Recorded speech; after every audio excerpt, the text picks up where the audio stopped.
Amores, meu abraço, recheado de gratidão, de amor, de carinho. Bom estar aqui por tudo o que esta cidade, esta casa e esta família espiritual me oferece.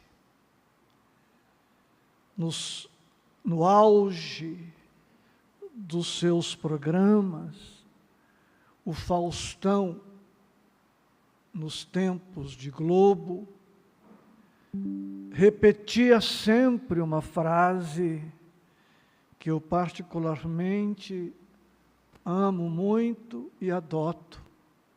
Dizia ele: gratidão é coisa séria. Gratidão é coisa séria. Que Jesus nos abençoe sempre. Estamos no capítulo 22 do Evangelho, cujo título é: Não separeis o que Deus juntou. Dos menores capítulos do Evangelho, se não o menor, com dois temas. O primeiro, abordado na semana passada, creio, indissolubilidade do casamento. E hoje, o tema divórcio. Não tenho certeza da programação, mas creio que já na semana que vem adentramos no capítulo 23. Estranha moral. Hoje vamos refletir por alguns minutos sobre este tema divórcio. Um tema que pode parecer, a princípio, difícil de abordado. Não direi que seja fácil, mas espero trazer de maneira suave este tema espinhoso. E antecipo que não serei conclusivo.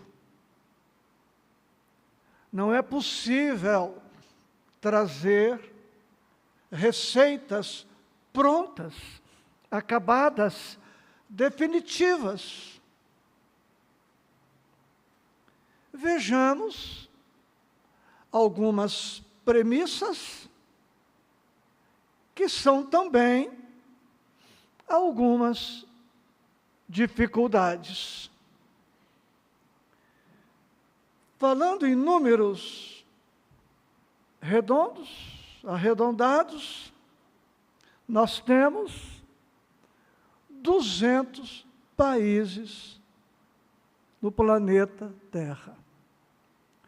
200 grandes famílias humanas. Algumas destas famílias, como a China, Índia, com mais de 1 bilhão de integrantes, componentes, habitantes. 200 famílias. Culturas diferentes. Algumas culturas diametralmente opostas. Estranhas algumas, a nosso ver. 8 bilhões de encarnados, sem rigor estatístico. 8 bilhões de espíritos diferentes. Não existem dois espíritos rigorosamente iguais no universo. Não os temos, pois, iguais na Terra. Idades biológicas, nesta encarnação, diferentes. Histórico, multimilenário, individual, único, irrepetível. Quais as minhas experiências de outras reencarnações? Quais as nossas conquistas culturais, emocionais, psicológicas, espirituais? Quantos tipos psicológicos? Quantos tipos de personalidades? Quantos valores nos quais uns acreditam, prezam, defendem e outros não. E, sobretudo, nos anos mais recentes, acrescente-se uma outra dificuldade: tipos sexuais. Não podemos mais falar somente em homem e mulher. Fica a sugestão para que vocês pesquisem a respeito. Mas, numa das pesquisas que fiz, já se fala em mais de 40 tipos sexuais. Outros pesquisadores, mais modestos, falam em mais de 30 tipos sexuais. Nós, que temos a anatomia e a sexualidade definida como homem e mulher, podemos dizer que aqui, e peço compreensão, não existe um homem que seja 100% homem. E não existe uma mulher que seja 100% mulher. Não me pejo em afirmar que tenho alguma coisa da mulher. E você, mulher, não se aveste se porventura tiver algum traço masculino. Não sei se está disponível isto na internet, no Google, mas quando o ser está se formando na intimidade uterina, se será homem ou mulher, eu já tive a oportunidade de assistir isto em congressos médicos espíritas, a mudança é de um pequeno detalhe. E como o tema é complexo e precisamos ter coragem para abordar, num estágio primário, a genitália masculina e feminina não está definida. Tanto pode enveredar para um sentido como para outro. E é tão sutil, tão delicado, tão complexo, isto trazido por médicos espíritas. O casal passa a desejar, por exemplo, um filho. E o espírito que está vindo, está se preparando para vir numa anatomia feminina. A depender da ascendência emocional dos pais, o espírito pode modificar a sua estrutura orgânica e vir com o sexo invertido, para não desagradar os pais, para não frustrar a expectativa dos pais. Então, não sejamos nem a favor do divórcio e nem contra. Vamos refletir, vamos estudar. Porque antes do divórcio, óbvio, vem o casamento. E a pergunta, com fundamento na doutrina espírita: todos os que reencarnam e que se casam, tinham na programação o casamento? Não se tem certeza sobre isto. E quem estudou o ano passado o livro Os Mensageiros, de André Luiz e Chico, o segundo livro da série, e quem não teve oportunidade, sempre é tempo, estude lá.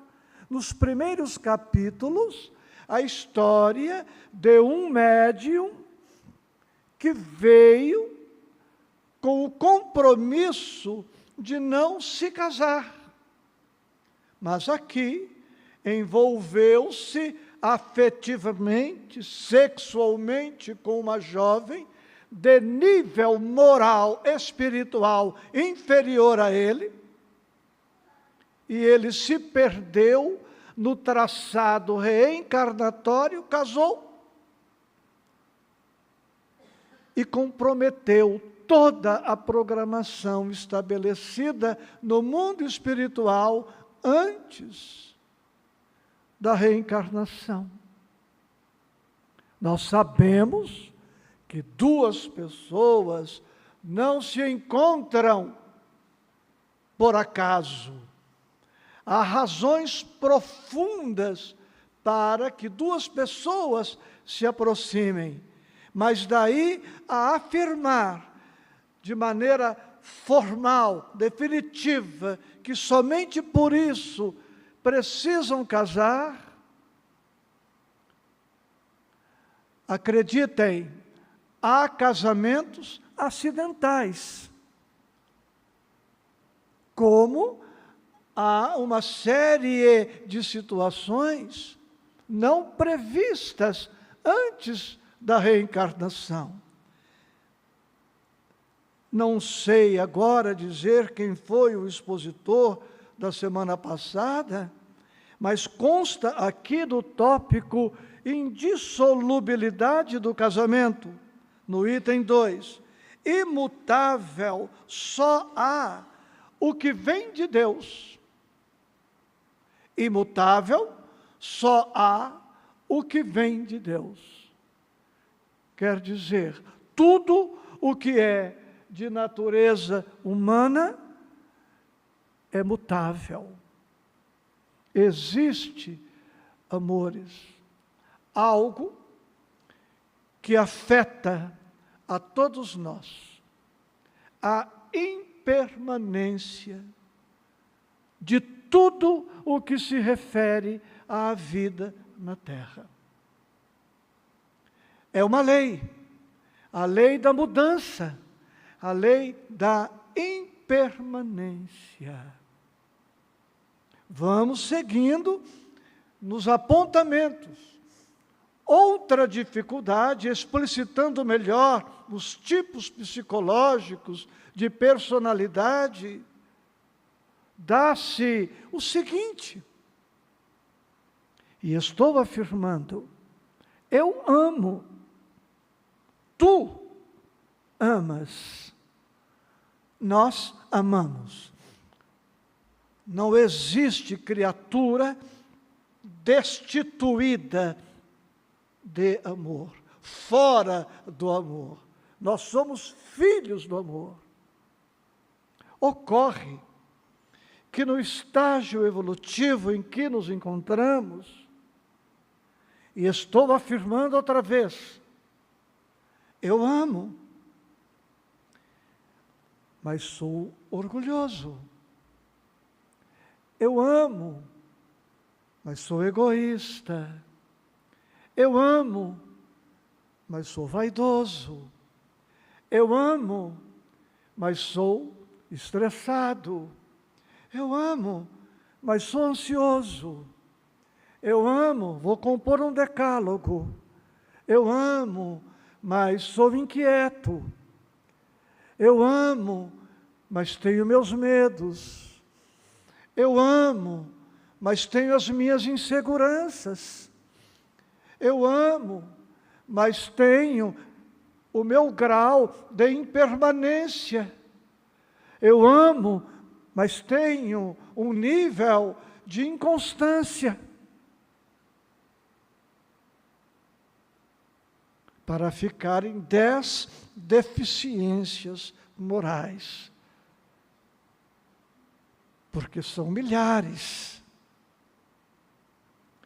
Não falei da impaciência, não falei da cólera, não falei da intolerância, não falei da mágoa, não falei da raiva, não falei da hostilidade reprimida. É o bastante.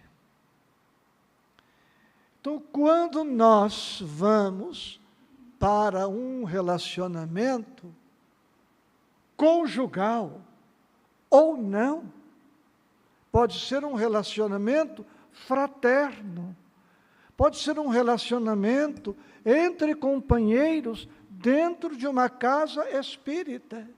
Se esta casa espírita for assemelhada à nossa casa espírita de Oswaldo Cruz, nós temos aqui algumas dificuldades intestinas,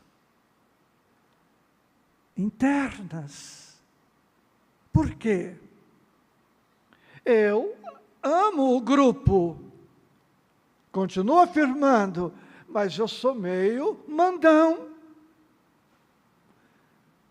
Eu sou meio autoritário. Eu não sou tão democrático assim. Eu amo a equipe, mas eu sou soberbo. Eu amo a equipe, mas eu não tenho a capacidade de ouvir o outro, de aceitar o outro, de respeitar o outro, de compreender o outro, de entender o outro. Estamos falando de relacionamentos. E isto aplica-se ao casamento. Então é possível que ao longo de um relacionamento entre duas pessoas, personalidades diferentes, psicologias diferentes, valores diferentes, histórias diferentes, conflitos internos diferentes, é possível que o amor que A e B experimentam um pelo outro não seja o suficiente para sobrepor-se a todas as dificuldades que vão surgindo. Dificuldades que vão surgindo, nem sempre superadas pelas nossas dificuldades, e o divórcio, ou a separação, a mudança de um centro espírita, a mudança de religião, de cidade, de bairro, de profissão, se faça necessária. Então, nós temos que ter a mente aberta para todas estas dificuldades que, se não são as nossas, não generalizando agora, seguramente são as minhas. para que possamos entender. Então, o divórcio pode, em algum momento, surgir como uma alternativa, como uma necessidade. É o ideal? Não sei. Eu disse que não seria conclusivo. O melhor é continuar casados? Não sei. E se nós evocarmos o brocardo jurídico, que cada caso é um caso. Então, nós não podemos estabelecer regras fechadas, definitivas. Estamos em um planeta de expiação e de provas. Qual a nossa capacidade de suportar, resistir a uma expiação? Por quanto tempo? Qual a nossa capacidade de suportar uma prova? Então, nós temos que, ao abordar o tema família, como de resto todos os demais temas, enchermos-nos de compaixão, piedade, compreensão, respeito, empatia. Colocarmos-nos no lugar do outro. Ah, se eu fosse você, sim, mas eu não sou você.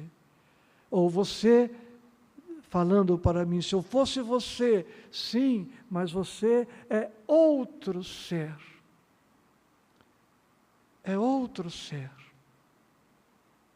E é por isso, queridos, por 32 anos, dentro de um gabinete forense, quase todos sabem, ou todos sabem, e atendendo milhares, e põe milhares nisto, direi, centenas de milhares de pessoas, de situações.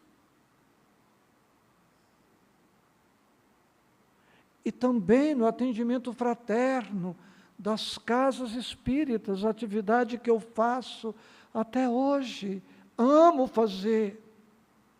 E se eu fosse trazer experiências, passaríamos esse restinho de encarnação, só trazendo relatos.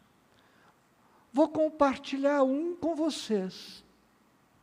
Na década de 80, penso vaidosamente que eu sou o primeiro a lidar nesta encarnação com uma experiência feliz de trisal, casamento a 3.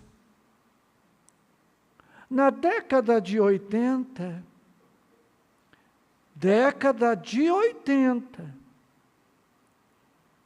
quando não se falava em divórcio com a naturalidade de agora, quando não se falava na relação a 3 como agora, quando não se falava da homossexualidade como agora, cercado de respeito, de compreensão, de acolhimento, cada um é cada um.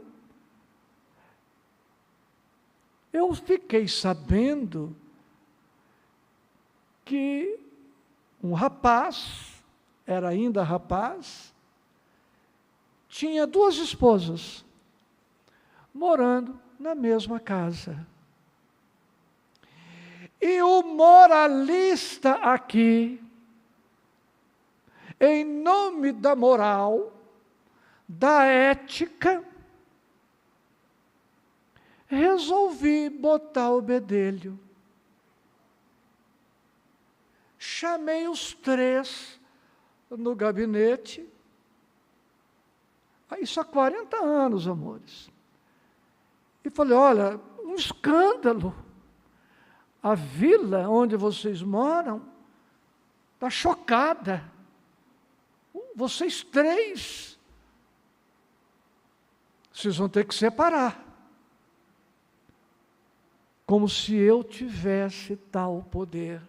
Como se eu tivesse tal autoridade.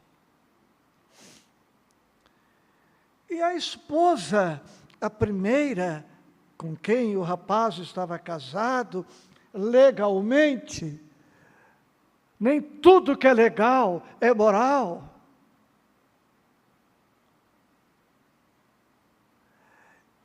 Ela me disse,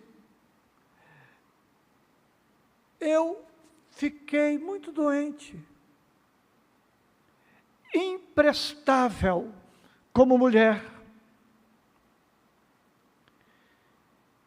E reconheço que o meu marido, jovem, não pode, por toda uma vida, renunciar à realização sexual.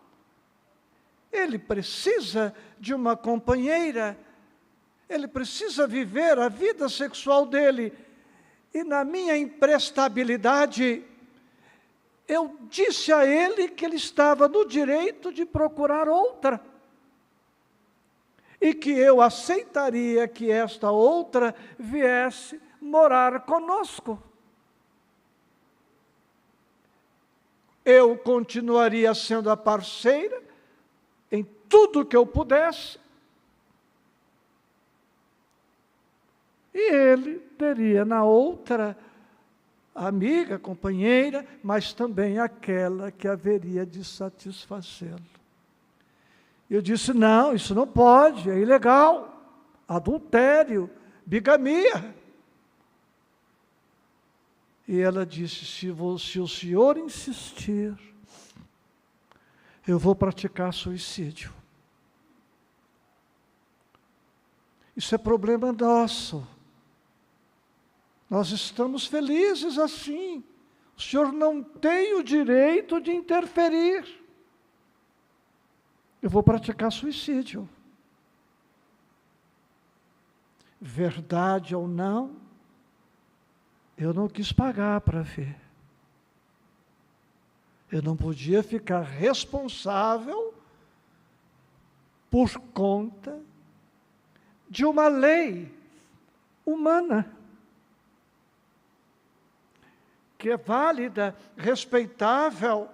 Está aí, Kardec fala isto, está aqui para regular. A lei civil tem por fim regular os interesses das famílias, interesses que variam segundo os costumes e as necessidades locais. E eu me rendi e deixei-os ir.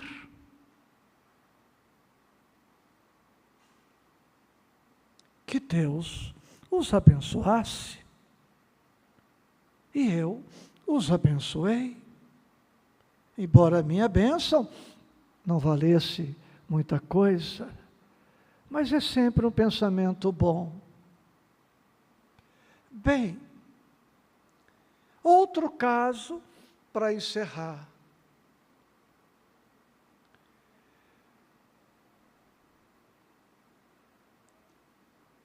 O casal se separou.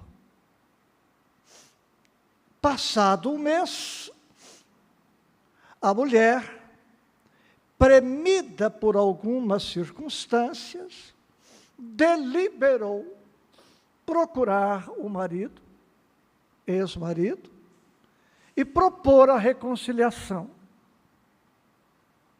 Reconciliaram-se. Na noite da reconciliação, ele a matou,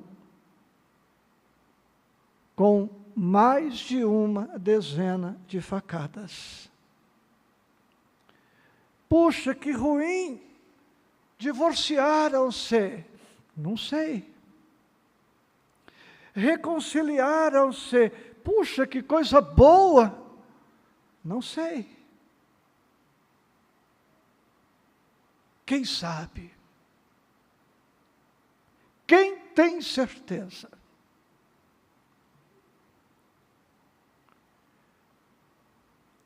Um relacionamento é feito de pontos de contato.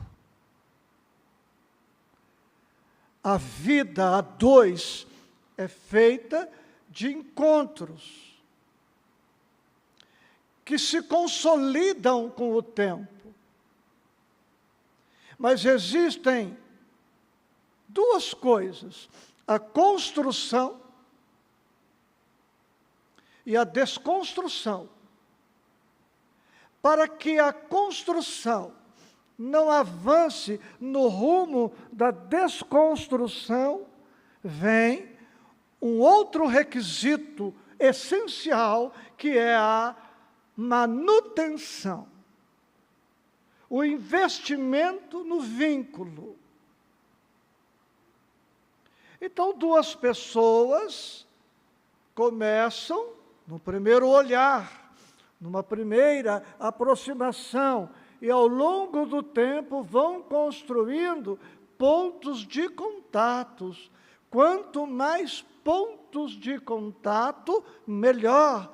Ou, se quiserem outra expressão, quanto mais intimidades, não me refiro a sexual somente, coloquei no plural, quanto mais intimidades, querem outras palavras, quanto mais parcerias, quanto mais cumplicidades, mais amálgamas, mais elos, mais ligação, mais estreitamento do vínculo. Mas é possível que ao longo do tempo, ele ou ela não invista ou não invistam na manutenção do vínculo. Para de investir, a poupança estaciona. Decresce o valor, esfria.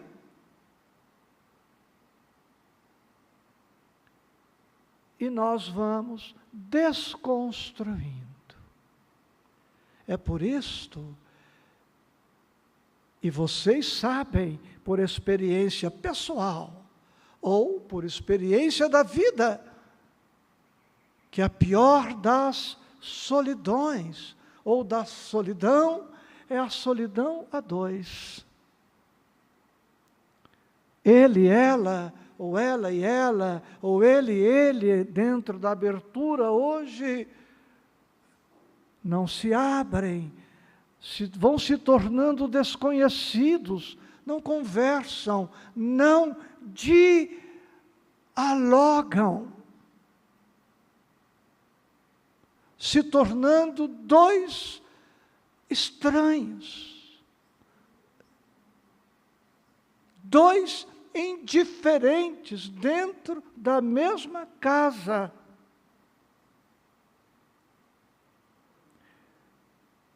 Então, nós precisamos estudar esse tema sempre à luz do Evangelho.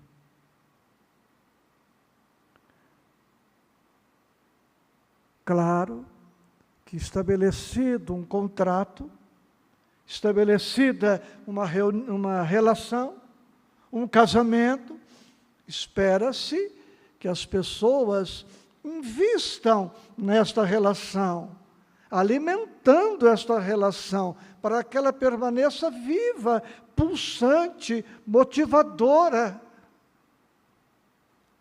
Mas para isto, há necessidade que os dois queiram, de que os dois façam.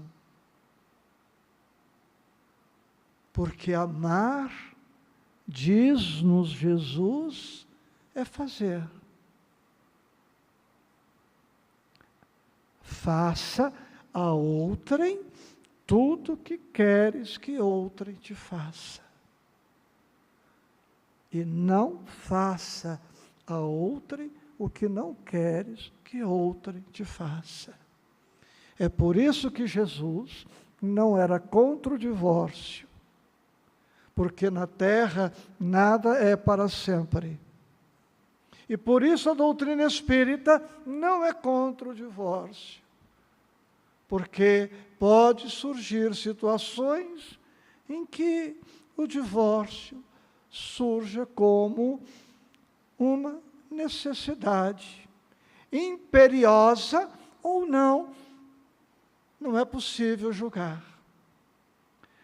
Para terminar, o que nós devemos uns aos outros não é vínculo civil, não é contrato civil. O que devemos uns aos outros, em verdade, é amor. Eu devo aos companheiros, à equipe, amor. Eu devo ao meu sócio na empresa amor, respeito e tudo que o amor suscita. Eu devo ao cônjuge amor. Então, o vínculo civil, pura e simplesmente, não resolve a questão. Espero que você perca o sono e reflita sobre isto da meia-noite às 4. Depois dorme um pouco para levantar às 7 da manhã. Um abraço grande, muita paz.